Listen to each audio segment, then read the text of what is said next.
বন্ধুরা, আজ এই ভিডিওতে আমরা আলোচনা করব ভারতের বিখ্যাত শাস্ত্রীয় নৃত্যশিল্পীদের নিয়ে। যে কোনো চাকরির পরীক্ষার জন্য এই টপিকটা খুব ইম্পর্টেন্ট।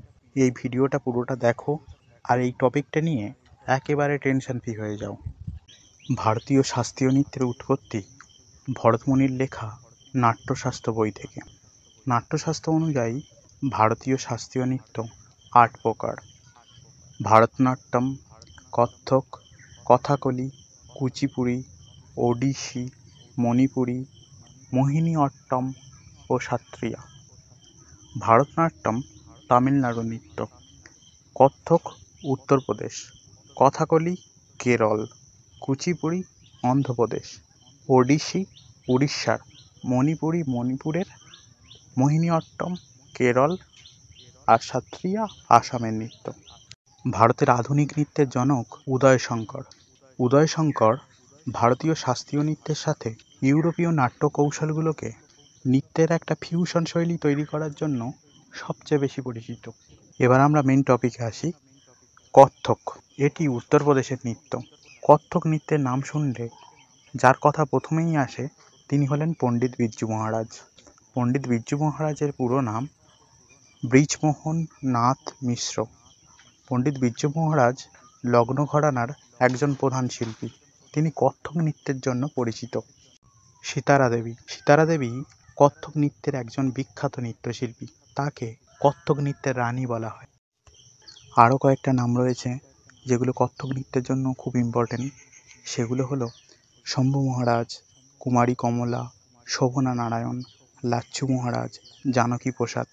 দেখো, মহারাজ শব্দটা আসলে বুঝবে কত্থক নৃত্যের সাথে যুক্ত। পরের নৃত্য ভারতনাট্যম। রুক্মিণী দেবী অরুণ্ডলে। রুক্মিণী দেবী অরুণ্ডলে একজন বিখ্যাত ভারতনাট্যম শিল্পী। তিনি প্রথম ভারতীয় নারী হিসাবে ভারতীয় রাজ্যসভার সদস্য মনোনীত হন।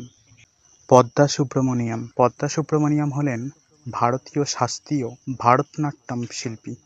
2024 সালে তিনি তামিলনাড়ু রাজ্য থেকে পদ্মবিভূষণ পুরস্কার পান।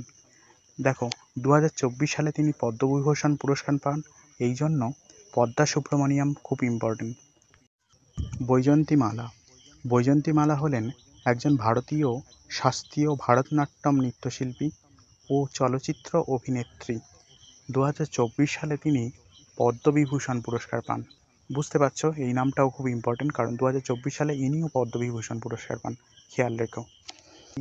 মৃণালিনী সারাভাই হলেন একজন ভারতীয় শাস্ত্রীয় নৃত্য ভারতনাট্যম নৃত্যশিল্পী।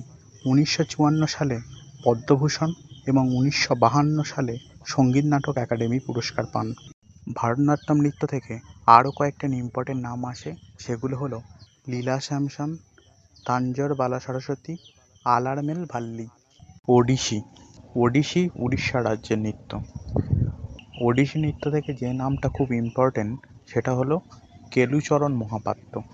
কেলুচরণ মহাপাত্র একজন ভারতীয় ওডিশি নৃত্যশিল্পী।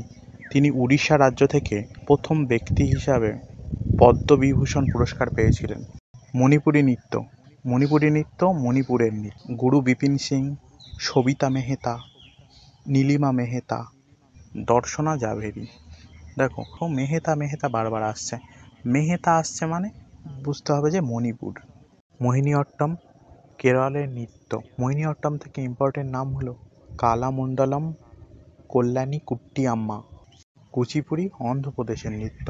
কুচিপুড়ি থেকে ইম্পর্টেন্ট নাম হলো রাজা ও রাধা রেড্ডি, ভেমপতি চিন্নাসত্তম, বেদান্তম সত্যনারায়ণ শর্মা, অপর্ণা সতীশন। দেখো, এখান থেকে সব থেকে ইম্পর্টেন্ট যে নামটা হলো সেটা রাজা ও রাধা রেড্ডি। সত্রিয়া। সত্রিয়া আসাম রাজ্যের নৃত্য। সীমন্ত শঙ্করদেব, যতীন গোস্বামী। সত্রিয়া নৃত্য থেকে এই দুটো নাম খুব ইম্পর্টেন্ট। পরের নৃত্য কথাকলি। কথাকলি কেরল রাজ্যের নৃত্য।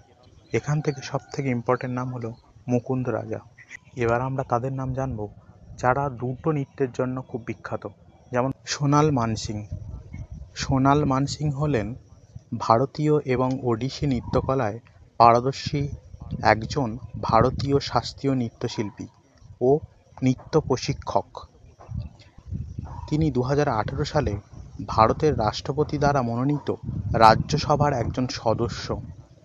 নৃত্যকলায় তার অবদানের জন্য তিনি 1992 সালে পদ্মভূষণ এবং 2003 সালে পদ্মবিভূষণে ভূষিত হন।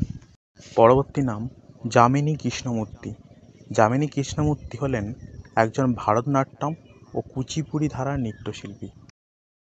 আজকের ভিডিও এই পর্যন্ত, দেখা হবে পরের কোনো ভিডিওতে। ধন্যবাদ।